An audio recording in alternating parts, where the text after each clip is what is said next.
నఖశిఖ పర్యంతమఖిలావయవ పూర్తి మూర్తివౌ నిన్నతి మోదమునను ధ్యానించి పిలిచి రత్నస్థగితాసనమున నుంచి పాద్యార్ఘ్యములనొసగి యాచమనాభ్యంజనాదులు గావించి వస్త్రమాల్యాది సద్వస్తువులిడి ప్రతిపూల్దూపదీపాన్నముల్ తాంబూలములు దక్షిణార్తిక్యములును మంత్రపుష్పనతినుతు నొనరింతు పుచ్చుకొనుము తక్కువెక్కువలేమి యుదలచబోక భాగవత వంశ భవ కృష్ణ యోగిరాజా దేవి శారద మామక దేశికేంద్ర.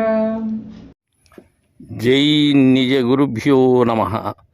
జై అమలాంబ సమేత అనుభవానంద రాజయోగేంద్ర ప్రభుస్వాముల వారి దివ్య చరణారవిందములకు ద్వాదశి వందనములు సమర్పించుకొనొచ్చు. శ్రీమద్ భాగవత కృష్ణప్రభు దేశిక స్వాముల వారి స్తోత్రం శ్రీమతి తల్లావర్జుల జాలమాంబ గారిచే భక్తిపూర్వకముగా చేయబడిన శీస పద్యముల యందు ఈరోజు మనం 11వ పద్యం. ఈ పద్యంలో జాలమాంబ గారు గురుదేవుని పూజా విధానాన్ని తెలియచేస్తూ ఉన్నది. గురుమూర్తి స్వరూపమునకు మనం కావించేటువంటి పూజను ఏ విధముగా చేస్తున్నదో ఆ తల్లి అదే విధముగా మనకు తెలియజేస్తూ ఉన్నది. గురువుకు పూజ చేయటం అంటే నేను లేని స్థితిలో ఉండి చేయాలి. పూజ అంటే లేకపోవటమే పూజ. అంతేకాని ఏదో మేము గురువుకు పూజ చేస్తున్నాము అనేటువంటి అట్టహాసాలతో చేయటం కాదు.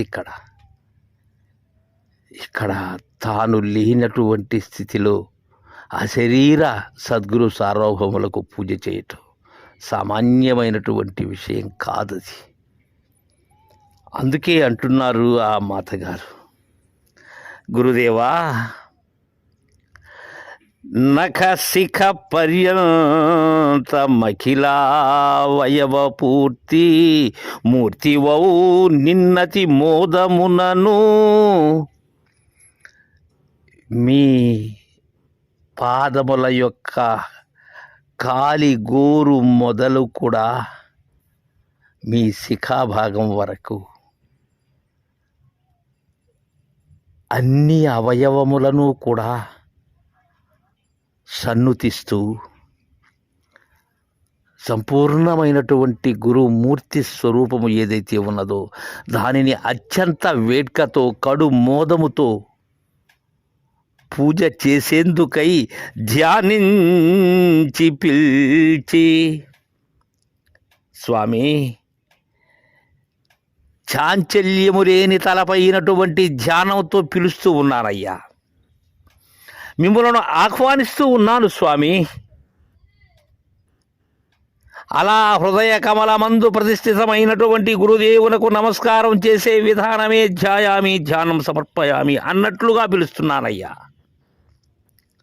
పిలిచి రత్నస్థగితాసనమున నుంచి, ఎక్కడ కూర్చోబెట్టాను మిమ్మల్ని?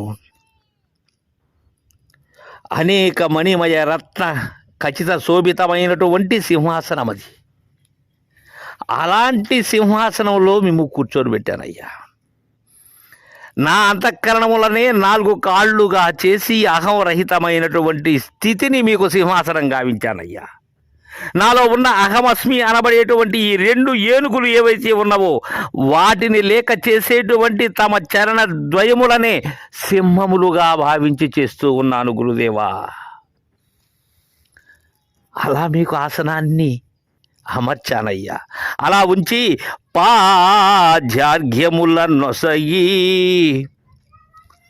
మీ పాదములను ప్రక్షాళన గావించి, అలానే ఆర్ఘ్యం పూజ కొరకై చేసేటువంటి అష్టార్ఘ్యములతో గురుదేవా ఈ పెరుగు తేనె నెయ్యి అక్షతలు గరిక నువ్వులు దర్భ పుష్పము అయినటువంటి అష్టార్ఘ్యములతో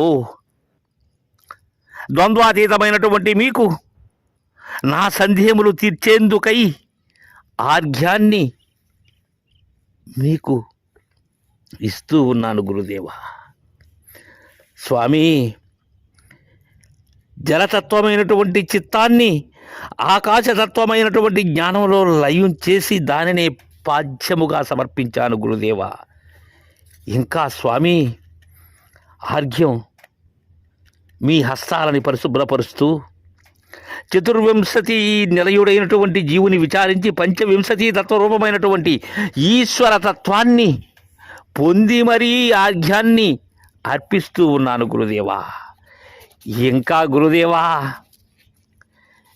ఈ పాద్యమైనటువంటి మీ సూచన ఏదైతే ఉన్నదో దానిని నేత్ర మధ్యమునందు నిలుపుకుని నేను అనే అహాన్ని జలముగా చేసి భేదము లేనటువంటి బాధ్యమైన తీర్థాన్ని నేను స్వీకరించి మీకు ఆ పాద్యాన్ని అర్పిస్తూ ఉన్నానయ్యా.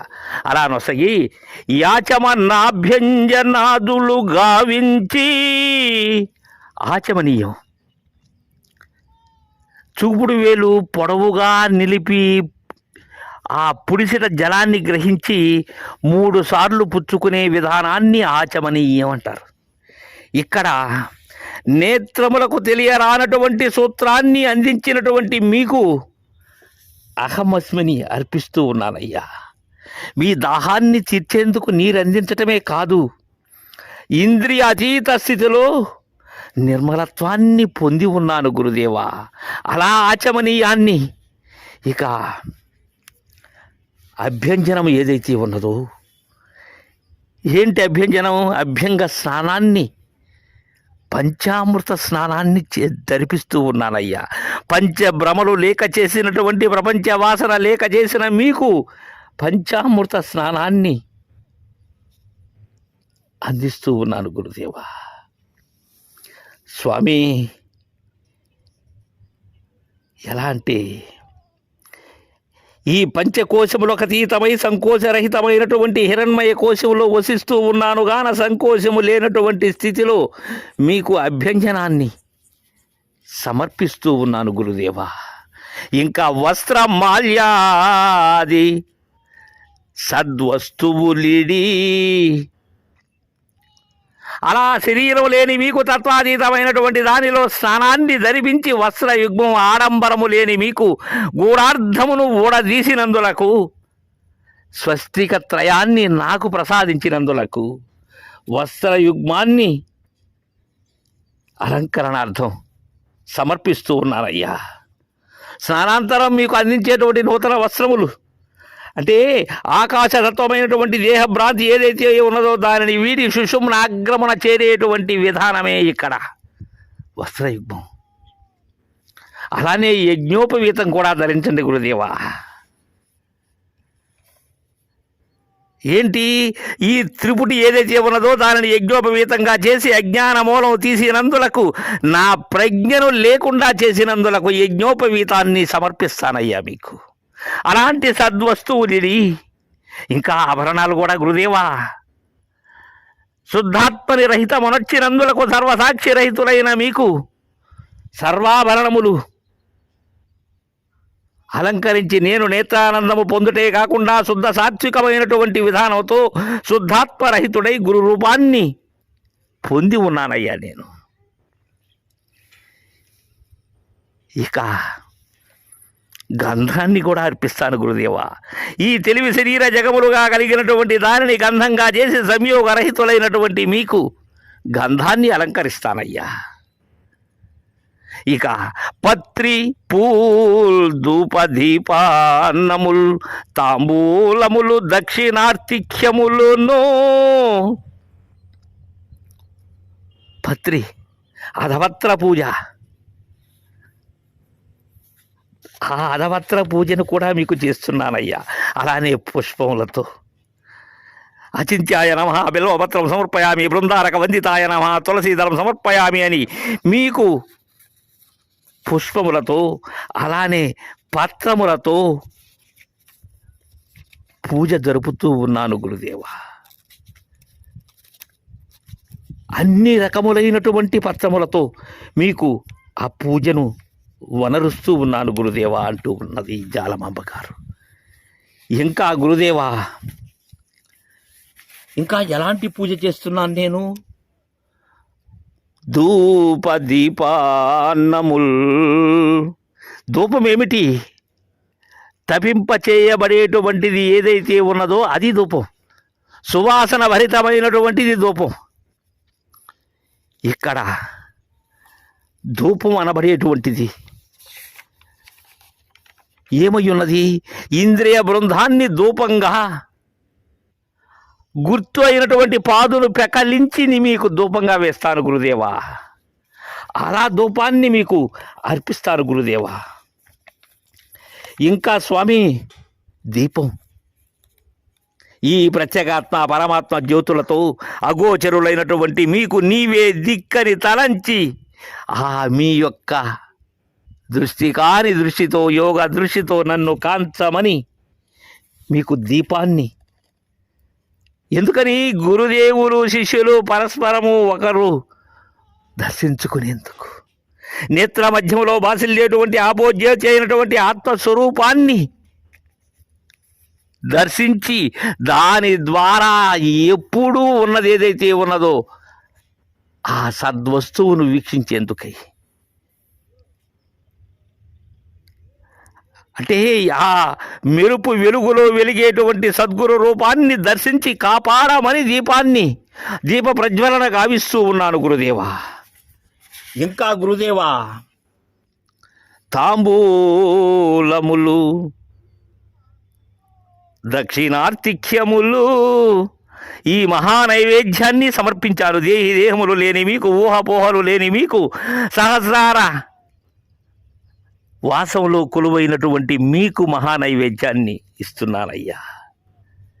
ఇంకా పానీయం, కనురెప్ప పాటులో గొప్పదానిని విప్పి చెప్పిన మీ యొక్క గొప్పదైన సూచనకు ఏమి ఇవ్వగలను గురుదేవా.